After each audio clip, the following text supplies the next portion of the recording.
ఏంటి నాన్న అలా ఉన్నావు? ఆఫీస్లో ఏమన్నా జరిగిందా? లేదమ్మా. మరి అలా ఉన్నావేంటి? చక్రధర్ని కలిశానమ్మా. దేని గురించి? పెళ్లిలో డిస్ప్లే అయిన ఫోటో గురించి మాట్లాడటానికమ్మా. ఆ ఫోటో తీసింది తనే అంటున్నాడు. అవునా? క్రిస్ తాతయ్యను చంపాడు అనటానికి తనే ప్రత్యక్ష సాక్షిని అంటున్నాడు. ఫోటో నిజమని ఫోరెన్సిక్ ల్యాబ్లోనే రుజువైంది. కాబట్టి చక్రధర్ అబద్ధం చెప్తున్నాడు అనటానికి లేదు. నువ్వేమనుకుంటున్నావు సూర్య?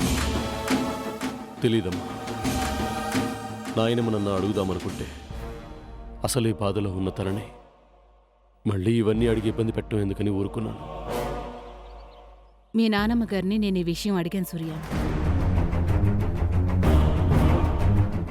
నీకోసమే అడిగాను. శామ్ కోసం నువ్వు లోపల పడుతున్న బాధని చూడలేక అడిగాను. శామ్ అంటే నీకెంత ఇష్టమో నాకు తెలుసు కదరా.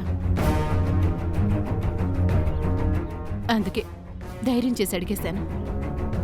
కానీ ఉపయోగం లేకుండా పోయింది.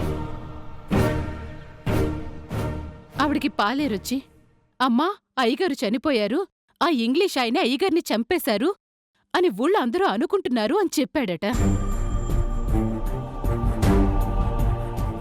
ఆ ఒక్క విషయమే అతనికి తెలుసట.